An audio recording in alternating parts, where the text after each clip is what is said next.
Blue bells for class 2 इसका classroom से मैं आप लोगों को स्वागत करता हूँ। Welcome from classroom for the students of class 2। The name of the book is Blue Bells. Blue Bells class 2 এই ক্লাসে ছেলে মেয়েদেরকে স্বাগত জানাই। চলো প্রথমেই তোমাদেরকে যেটা বলবো সেটা হচ্ছে তোমাদের সিলেবাসটা কি সেটা তোমাদেরকে বলছি। দেখো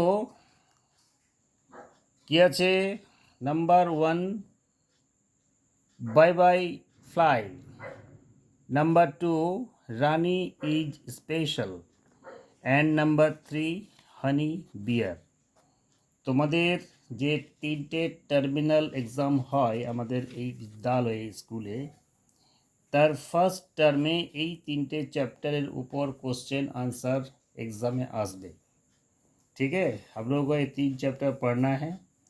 ऑलरेडी जो क्लास टीचर आप लोगों को पढ़ाते थे शायद उन्होंने 2 चैप्टर मैंने दो हाँ लेसन 1 एंड लेसन 2 अर्थात 1-2 पढ़ा चुके होंगे। और आज इसीलिए मैं 3 नंबर पढ़ाऊँगा क्योंकि नज़दीक में एग्ज़ाम है, सिलेबस बहुत बाकी है, वो टीचर फ़िलहाल नहीं आ रही है, इसलिए ये क्लास ऑनलाइन क्लास हमको वीडियो क्लास करके आप लोगों को सेट करना पड़ता है। टाइम मिलने पर क्लास ज़रूर ले लेंगे, लेकिन हाँ जुलाई महीने से आप लोगों को टीचर आ जाएंगे। ओके, तो चलिए शुरू करते हैं लेसन 3 हनी बियर। तो चलो 3 नंबर चैप्टर हनी बियर। ये हनी बियर क्या है? ये एक पोएम है, कविता है। हनी बियर का पोएट का नाम क्या है? देखिए यहाँ लिखा है एलिज़ाबेथ लैंग। आप लोगों को कविता जब पढ़ना पड़ेगा तो कविता पढ़ने के साथ साथ कवि का नाम भी याद रखना चाहिए, क्योंकि कविता का साथ साथ कवि कौन है या राइटर कौन है इसके ऊपर भी क्वेश्चन हो सकता है। तो सबसे पहले ये देखो कविता में टोटल हम लोग देख पा रहे हैं 4 स्टैंजा है। लाइन का संख्या है 1 2 3 4 5 6 7 8 9 10 11 12 13 14 15 16, total 16 lines. 16 line is divided into 4 stanza. 16 line को 4 स्टैंजा में भाग किया गया है। 4-4 करके 4 ठो स्टैंजा है। अभी हम चारों स्टैंजा पढ़ाएंगे। चारों स्टैंजा पढ़ाने के बाद उसका मतलब मीनिंग एनालिसिस करेंगे। अगर टाइम मिलेगा तो क्वेश्चन भी हम लोग डिस्कस करेंगे। तो चलिए मेरे साथ साथ आप लोग भी कविता को पढ़िए, हम एक बार पढ़ा देते हैं और मीनिंग भी समझा देंगे। आप लोग ध्यान से अच्छी तरह से सुनने का कोशिश करें। বাংলায় বলবো তো? ঠিক আছে, বাঙালি স্টুডেন্ট আছে আমি জানি, তোমাদের জন্য বলবো যে এই কবিতায় টোটাল 16টা লাইন আছে। 4টে 4টে 4টে 4টে করে ভাগ আছে প্রত্যেকটা স্ট্যান্জাতে। এখন প্রত্যেকটা লাইন আমি পড়ছি, আমার সাথে তোমরা পড়বে, এক একটা স্ট্যান্জা পড়ব এবং প্রত্যেকটা লাইনের মানেগুলো আমি ব্যাখ্যা করব। চলো শুরু করছি। First stanza. There was a big bear who lived in a cave. His greatest love was honey. আবার পড়ছি, there was a big bear, তার মানে একটা বড় ধরনের বড় সাইজের ভালুক ছিল। BEAR बियर माने होच्छे भालुक। हिंदी भाषी के लिए बोलना पड़ेगा बियर का मतलब है भालू। भालू आप लोग देखे होंगे, पहले गांव-गांव में भालू दिखाने के लिए लाया जाता था, लेकिन अभी भी भालू दिखता है सर्कस में, जंगल में भी दिखा जाता है। लेकिन हाँ, टीवी में भी आप लोग जरूर भालू देखे होंगे। तो क्या बोले, एक बड़ा साइज का भालू था। वो कहाँ रहता था? हु लिव्ड इन अ केव। वो एक गुफा में रहता था। CAVE, केव। केव माने होच्छे गुहा। गुहा का मतलब पत्थर से बना हुआ घर। जो घर कोई इंसान, कोई आदमी नहीं बनाता है, जंगल में इसी तरह हो जाता है। तो भालू जो जंगल में एक गुफा में रहता था, उसका पसंद क्या था? His greatest love was Honey. उसका सबसे ज़्यादा पसंद क्या था? हनी। हनी का मतलब है, बांग्लादेश बोले हनी माने मधु, हिंदी भाषी बोलते हैं शहद। तो इस 4 लाइन में हम लोग क्या समझें? भालू कैसा था? भालू एक बड़ा साइज का था, बिग बियर। वो कहाँ रहता था? वो केव में रहता था। उसका सबसे पसंद क्या था? हनी, মধু। মধু ছিল ওর সবচেয়ে প্রিয়। ও গুহাতে থাকতো এবং ও ছিল বড় আকারের। তাহলে এখান থেকে 3খানা কোশ্চেন আমরা পেতে পারি, বা তোমাদের এক্সামে 3টে কোশ্চেন আসতে পারে যে ভালুটা কেমন ছিল, বিগ সাইজ ছিল না স্মল সাইজ ছিল, সে কেভে মানে গুহাতে থাকতো না বাড়িতে থাকতো, সে মধু ভালোবাসতো না মোম ভালোবাসতো না মিষ্টি ভালোবাসতো, এ ধরনের কোশ্চেন হতে পারে। অতএব তোমরা খুব ভালো করে পড়বে, বুঝবে এবং প্র্যাকটিস করবে। টিউশন স্যারকে বলবে যে এইভাবে কোশ্চেনগুলো আমাদেরকে বুঝিয়ে দেন। চলো সেকেন্ড স্ট্যান্জা পড়াচ্ছি। হি had 2 pence a week which he never could save, so he never had any money. তাহলে দেখো বলেছে he had 2 pence a week, WEEK, WEEK, week. Week माने सप्ताह। हिंदी में बोला जाता है हफ्ता। 7 दिनों में एक सप्ताह होता है। मतलब he had 2 pence a week माने वो भालू एक सप्ताह में 2 पेनी पैसा कमाते थे। भालू एक सप्ताह में यानी 7 दिन में कितने पेनी कमाते थे, या उनके पास कितना पेनी हुआ करता था? 2 पेंस। देखो আমরা যেমন খুচরো পয়সাকে বলি কি পয়সা বলি, তো কয়েন বলি। আবার অনেকগুলো কয়েনকে নিয়ে কি হয়, একটা নোট তৈরি হয়। সেই নোটটাকে এই মানে ইউকে অর্থাৎ ইউনাইটেড কিংডম মানে হচ্ছে यूनाइटेड स्टेट्स, यूनाइटेड किंगडम ही बोला जाता है। तो যুক্তরাষ্ট্রে কি বলা হয়? খুচরো আমরা যাকে আমরা আমাদের ভারতবর্ষে যাদেরকে বলি কয়েন, তাদেরকে ওরা বলে পেনি বা পেন্স। আর যাদেরকে আমরা ভারতবর্ষে নোট বলি, সেগুলোকে ওরা কি বলে? পাউন্ড বলে। মানে Penney plus Penney equal to pound. মানে অনেকগুলো পেনি নিয়ে একটা পাউন্ড তৈরি হয়। তাহলে এই ভালুটা সপ্তাহে 2 পেনি ওর কাছে থাকতো, কিন্তু সেগুলো পুরোটাই খরচা করে দিত। কিসে? वो कोनोदिन सेव करेनी, which he never could save। भालू का पास जितना भी पेनी होता था हफ्ता में, वो कभी सेव नहीं किया। सेव करा माने कि বাঁচিয়ে রাখা অর্থাৎ জমিয়ে রাখা। मैंने वो हमेशा जितना मिलता था वो खर्च कर देता था। So he never had any money, इसलिए उसका पास एक भी मनी मैंने कुछ भी मनी नहीं था। यहाँ देखिए एक चीज़ आप लोगों को ध्यान देना पड़ेगा। ये देखिए, ये जो फर्स्ट स्टेंजा का लास्ट लाइन में था हनी, और सेकेंड स्टेंजा का लास्ट लाइन में क्या है? मनी। तो ये हनी के साथ मनी मैच करता है। तो ऐसा वर्ड को बोला जाता है राइमिंग वर्ड। क्वेश्चन कभी कभी होता है, কোনো কোনো ক্ষেত্রে প্রশ্ন হবে যে হানির রাইমিং ওয়ার্ডটা কী, তাহলে তোমাদের লিখতে হবে মানি। বা হয়তো বলতে পারে যে এই কবিতার মধ্যে যেগুলো রাইমিং ওয়ার্ড সেগুলো খুঁজে বের করো। তাহলে তোমাকে তখন লিখতে হবে হানি, যে একটা হাইফেন দেবে, লিখবে মানি। মানে হানির সাথে মানি ম্যাচ করছে।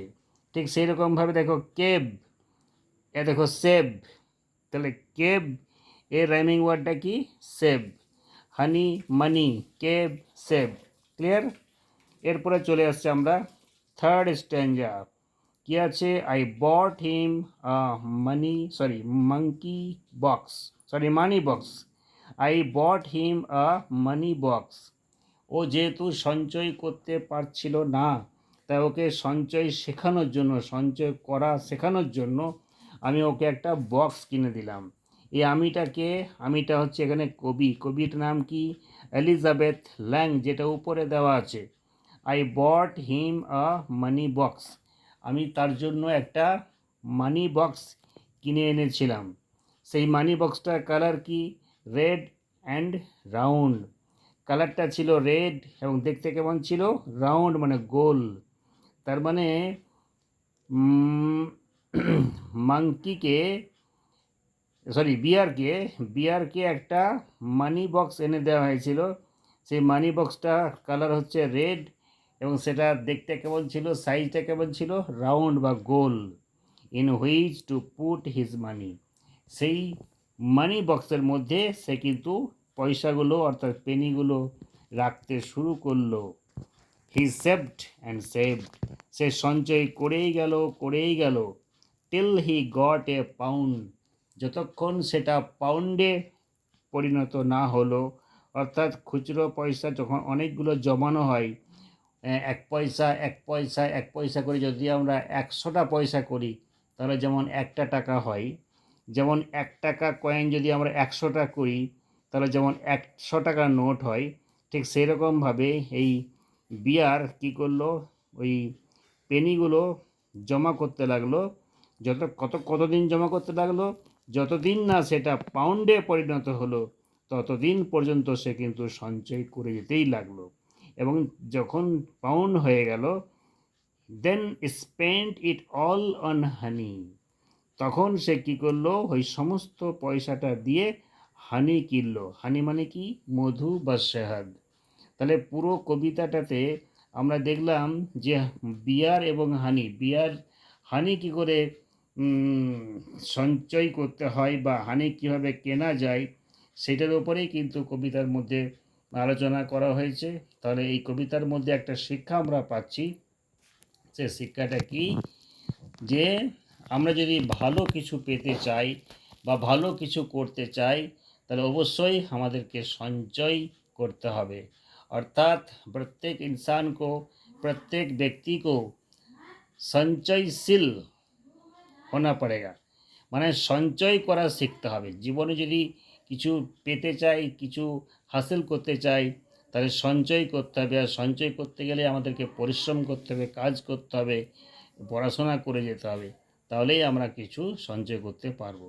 তো আশা করি কবিতাটা তোমরা নিশ্চয়ই বুঝতে পেরেছো।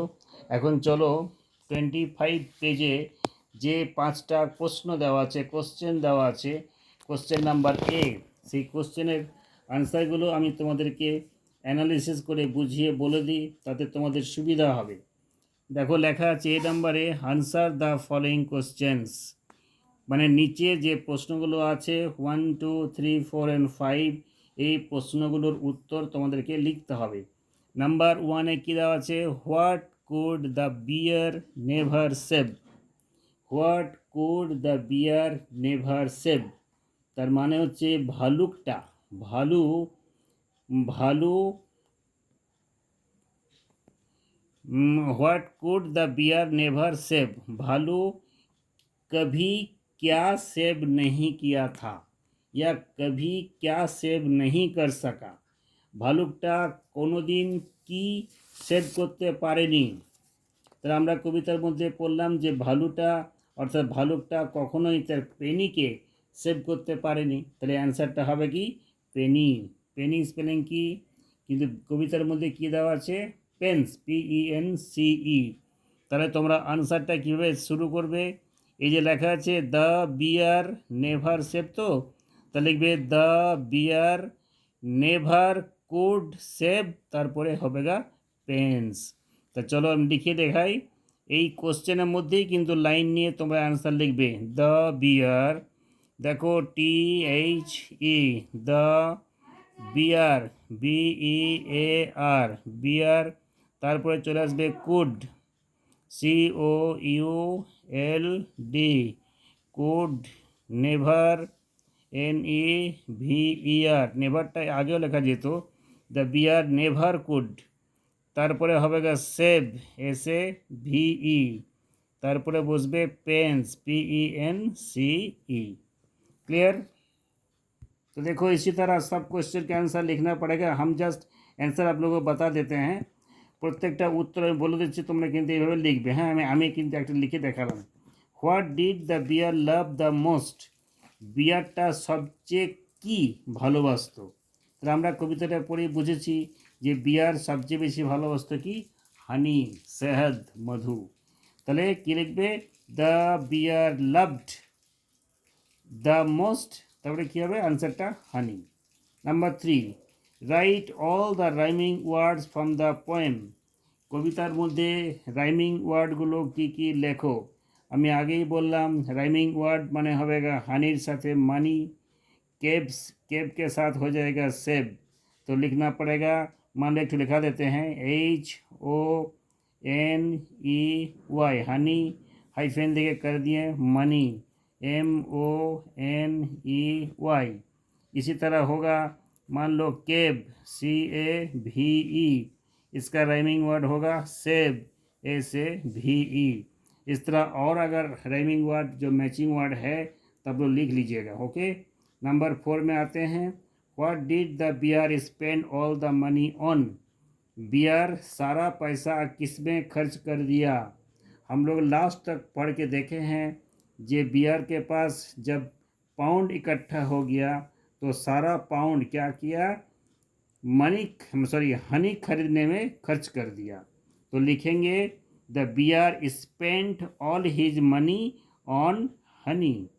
एक बार फिर से सुनो, द बियर स्पेंड को कर देना पड़ेगा स्पेंट, ये डी है ना, डी को हटा के टी करना पड़ेगा क्योंकि स्पेंड ये V1 है, V2 करना पड़ेगा। The bear spent all his money on, फिर क्या हो जाएगा answer honey. Last question, what did you learn from the poem, ये कविता पढ़ के हम लोगों को क्या सीख मिला। कविताटा पढ़े আমরা কি শিক্ষা পেলাম। তাহলে কবিতাটা পড়ে আমরা শিক্ষা পেলাম যে কোনো কিছু পেতে গেলে আমাদেরকে সঞ্চয় করতে হবে। এর আনসারটা কিন্তু বইয়ের মধ্যে আছে। দেখো প্রথমেই পেজ নাম্বার 24 বের করো, একদম প্রথমে দেখো লেখা আছে better to save than to spend, অর্থাৎ খরচা করার থেকে सेव कराटा अनेक भालो। इसको अच्छा से याद कर लेना बाबू। बेटर टू सेव यानी सेव करना अच्छी बात है, देन टू स्पेंड खर्च करने से, अर्थात खर्चा करार थेके सेव कराटा अनेक भालो। तो आशा करी हानी बियर ये जो कविता एलिजाबेथ लैंग का लिखा हुआ कविता, ये अच्छी तरह आप लोग समझ गए होंगे। क्वेश्चन भी हम समझा दिए हैं।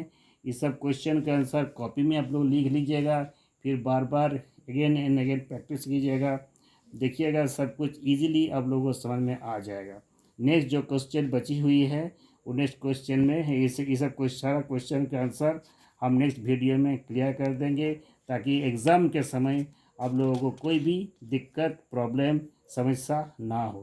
चलिए आज तक यहीं तक मैंने आज यहीं तक हम लोग मैंने पढ़ा के ख़त्म कर देते हैं। नेक्स्ट क्लास में नेक्स्ट वीडियो में बाकी चीज़ के लेके डिटेल्स में डिस्कस करेंगे। तब तक के लिए बाय बाय।